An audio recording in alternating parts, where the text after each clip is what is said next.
JJ played that starting five. He ran them to the mud. He played them the whole second half. JJ lost his goddamn mind. Yeah, game 3 and game 4, he played them the whole game. Yeah. So that's why we lost.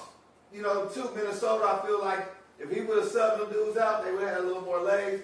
We probably would have won game 5. We would have won a game, maybe. We would have won that tournament. We wouldn't have won that series. No, we was The up the Lakers whole were series. up the series every game, pretty much going into the fourth quarter with like a 5 to 8 point lead, Right. and they ended up just outlasting us. You know, the We got young legs swept. from Minnesota outlasted us. We got swept though. We got swept, but what I'm saying is, We wasn't winning that series. How do We you- could have won a couple games. how do you We got to play? keep it real. How do you play a whole 5, a whole half without sub? Who does that? In the NBA. That was the first time it ever happened. The last time we did that, I think we was playing in my brother in Christian League when you don't get subbed out. JJ was felonious for that. Yeah. That was straight But point again, shit. JJ is a 1000%. rookie coach, first year Who coach, does that? rookie coach, first year Rookie coach, coach. rookie He's coach. a podcaster coach that saw he knew more than the game. Had LeBron out there looking like he was 72 years old. But this is the thing. So what we saying? That the Lakers don't have a chance this year? This is what we saying? Oh, they got. Go ahead. I mean, I think the Lakers have a chance, possibly, if the basketball gods give us a little bit of luck and help for Luka to win the first round. But after that, I don't see us going nowhere. Well, it depends on who we get in the first round, though. If it we get depends on- Houston, we have a better chance of winning. We have If a we get chance. Minnesota, I think we don't win. What you saying? Your ass for? I think time and time again, I have many discussions with many people year after year, and people put too much stock into this regular season stuff, man. The playoffs always humbles everybody else's opinion. That's how I feel.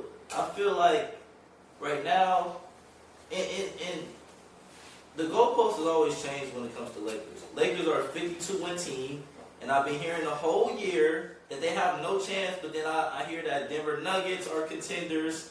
I hear that somewhere somebody believes that the Rockets are contenders. Then now we're scared of Minnesota. Well, I'm not gonna. We can't say the whole year though, because It's been a whole year. They ran off 11 in a row. They ran off 11 in a row at one time, right? And then they ran off another couple because they were 6th seed and they jumped to 3rd, right? We went. So it was a time. They never been a playing team this whole Never year. been, but what I'm saying, they were about 6th, and then they went on a run, and everybody's saying the Lakers. We got y'all like to look out for the Lakers. We were watching everything I'm 16 saying. and 2 in Look out for the 18 Lakers. games. We were 16 and 2 in 18 games. And for some reason, I never had these expectations, but for some reason, people thought that the OKC game was the make or break game if the Lakers will have a chance in the playoffs or not. Like that was the make or break game. And I think that's like delusional. No, that's not a make or break game. Yeah, But I think what a lot of people are saying is, and I watch pretty much every Laker game, when we play a team that is marginal, we're going to win. When we go up against the elite, the Boston, the OKC, the Spurs, those top contending teams, we lose by double digits. We know what it is to be championship level. When the Lakers play those top teams, they don't seem to have enough to beat those top teams. They can beat the middle to lower teams in the West and in the East. But when we play the Pistons, the Spurs, the Celtics, the OKCs, those are the teams that you have to play in the playoffs when you want to get the Nuggets, when you want to get to that next level. And those are the teams that the Lakers seem to struggle with. And I think a lot of people real fast is not realizing health is important too. Health, if the Lakers is not 100%, and that's what I'm betting on. If they're not 100%, then we're gonna struggle. But if we are going into this any series at 100%, you know what I'm saying? I think we can give people problems. I'm not saying that the OKC is something that's impossible. It's a 5% chance out of 100. Okay, Luka can go nuts. I'm not saying, because we've seen him do it against the best teams. And you got LeBron if he's a third option behind a healthy Austin Reeves, then that's a dangerous team. Nobody want to play that team with LeBron James being a third option. What AR is going to show up, though. And that's what I'm saying. And so that's what we're saying. We're not saying that the OKC is the make or break game. Now we're saying, okay, Luka is not going to be 100%. He's going to be coming off an injury. LeBron is not doing nothing but getting older. And Austin Reeves ain't gonna be healthy. I'm thinking from that perspective. So let me ask you this: Lakers, Timberwolves. Lakers win that series? No, they're not gonna win that series. Lakers, not healthy. Lakers, Timberwolves. Who wins? Look. I wanted to respond to what Mike was saying, and this is where I feel the goalpost has always moved. We mentioned health, right?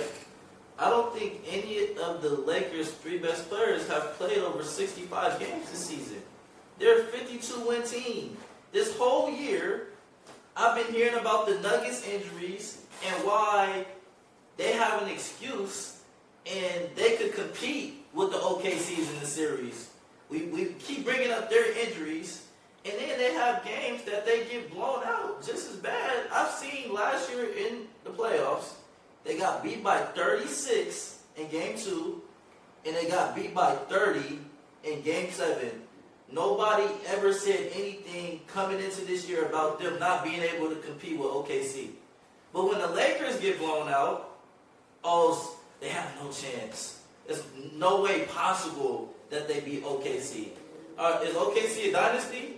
No. No, they're not. They're not. Not yet. Not at all. I can see what BJ was saying. Like how he was saying, you look at it and they're marginal versus the top teams. And that's true. Is that really true though? They won the season series against the Denver Nuggets the last 2 years. But in the playoffs, Against Minnesota, they won the season series. But in the playoffs, when they played Denver in the playoffs, what happened? We haven't played Denver with this team. No, that's the thing. We have not played Denver in the Not with this playoffs. team. We had better teams. We had other teams that we played Denver. We had other teams where we played What better teams? But I wouldn't say we had better. I wouldn't say we had better teams. We have not had better Because teams. we got Luka now. So We that's have a not had different better entity. teams. Because we haven't gotten this Luka. But what I'm saying is, without health, The health, I don't yeah. care what nobody says. This is not a discussion. Well, Because it's not the equal playing The field. team We're not that- the playing team- straight up. Like, you can be talking about the Nuggets, but you take Jokic out of that, we're going to be saying the same thing about the Nuggets. It's a wash. It's a wash. So wait, the teams that you're talking about, for instance, the better teams are the teams that were not a top 5 seed in the West. Both of those teams that you're talking about, we have to play the Denver Nuggets in the first round for a reason. Because we were the 7th or 8th seed. Those teams that played the Denver Nuggets is proven that they're not better than any of these Lakers teams because we was losing to them in the regular season. We give Denver major problems right now in the last 2 years that we played them in the regular season. We give them major issues. Major. Yeah, championships ain't won in the regular season. It's not. So let's stop harping on it then. Let's You gotta look at matchups. You playoffs. gotta look at matchups. I look at it like this. I'm a LeBron fan. I've sat quiet the whole year and let y'all talk. That's what it is. The mess y'all No, want to talk. that's what it is. No, The chickens That's that the come home to roost, y'all. LeBron He's a fan. LeBron fan. He said it. I'm Go not. ahead. Right. It's about the Lakers. Hold on, It's the listen. Lakers. It's Lakers. about the Lakers. Listen. LeBron, go ahead. We're not Kobe fans. Okay. Here we go. I've been a LeBron fan I've listened to y'all say that they're better without him. He's old. He's washed. I've listened to all what the media has to say. And we've seen LeBron the last 3 games. They said that he couldn't do what he did the last 3 games. He's averaged 29 and 15, something crazy in the last 3 games. Why not do I think that LeBron could be the first option and these other guys that's been pitching in, the Luke Kennards, can carry us past the Rockets team in the first round? Why do I not believe that?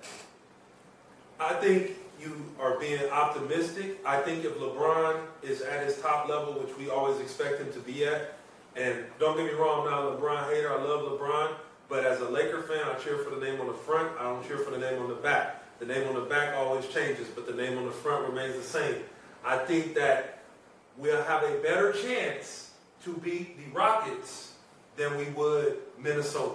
Minnesota gonna throw McDaniels. They gonna throw Nas Reed. Just the matchup for Minnesota to me, Ant-Man is just worse for the Lakers than with Houston. I think the matchup for Houston with us is a better chance than with Minnesota. And I agree. Okay. I agree. So do we beat Minnesota? We was having a conversation off of the podcast, Mike, and you were telling me I don't how think you can beat Houston. I don't.